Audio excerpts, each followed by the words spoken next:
Hello, today I will be demonstrating lesson number 8 of our Social Studies Strategies book,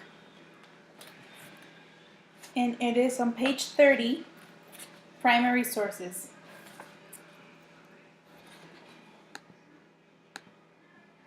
The standards for this lesson are: number 1, history;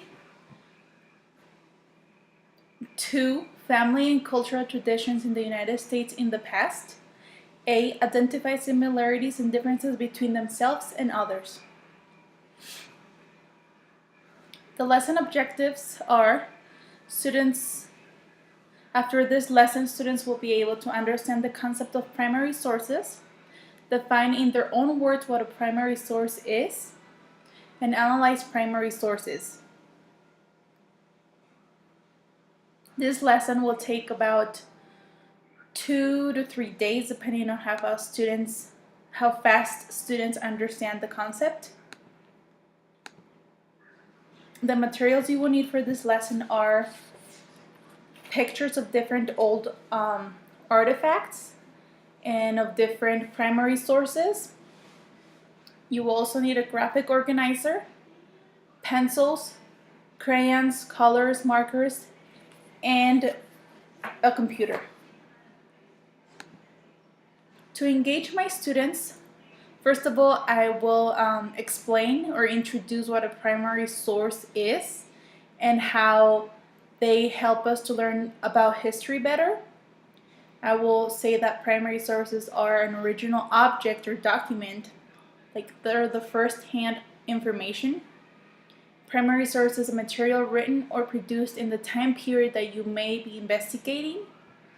Primary sources helps the researcher or the person who's looking for information to get as close as possible to what actually happened during a historical event or time period. And to engage my students, I will use my projector and my computer to show some examples of what a primary source is. I will probably show them pictures of original paintings, letters, diaries, maybe speech, photographs of people, and household artifacts or other artifacts. In the Explore section, I will try to bring in old household artifacts or diaries, letters, speeches, videos to the class, or print out colorful pictures for them. Students will be grouped by 4 or 5, and they will first be asked to describe the items they see on the picture, or if you actually bring the artifacts or whatever, they will be on their table, so they will be asked to describe those items. And I will ask questions such as, how big is it, or what is it made of, or is there any writing on it, what does it say, what colors are used, how many people or items do you see in the picture. Since this is a first grade class, words like big, brown, long, wood will be written, and that would be fine. Or they can also draw what they see, which it might be easier for them to just draw what they see. Then I will ask my students questions. They will still be looking at the artifacts or diaries or photographs. I will ask them, does it seem old or new? And why do you think that? Why do you think they look old? Does it seem familiar or unfamiliar to you? Where have you seen it before? What do you think it was used for? And who made it, and why would they make that? Then I will ask my students why they think that looking at or analyzing primary sources like the ones we just looked at, how would that help us understand history better? I will point out that primary sources analysis is a tool for understanding more about an event that happened in the past. For the explain section of my lesson, I would try to bring in a historian or show a video of how historians or just people use primary sources to understand and know more about an event that happened. The elaborate section of my lesson, for that I would give each student a copy of a graphic organizer that I would have made. I don't have a copy with me, but I can show you how I'm gonna picture that. So it's gonna have two sections, kind of like this one's. But instead of having the words, I'm gonna have the picture. So it's gonna have a picture of like a candlestick with a handle on one side. Then there's gonna be a space for them to write or draw like another square on the other side next to the candlestick, to the picture of the candlestick. So it's gonna have a candlestick with a handle.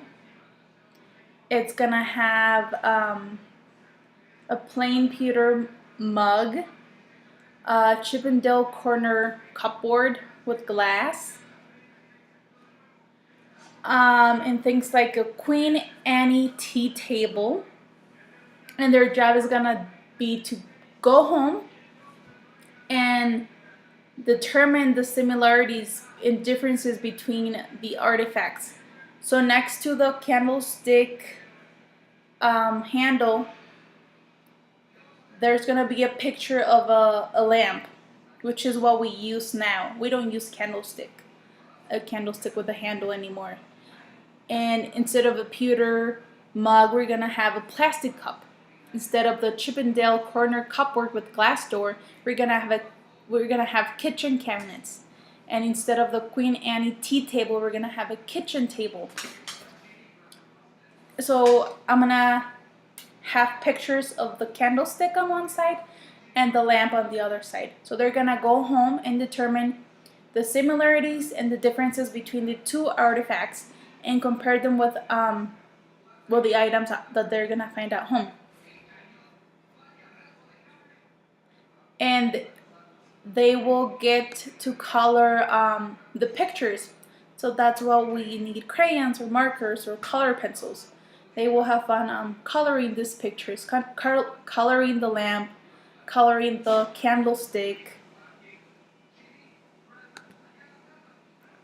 And for the evaluate section of my lesson, students are going to come back the next day after going home and looking at the differences and similarities of these artifacts.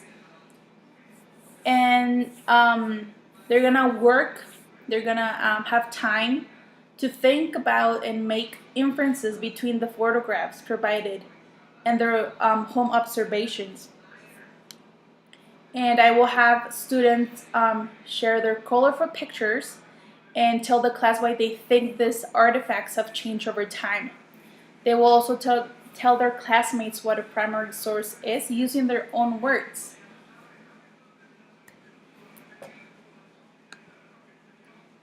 And that is all.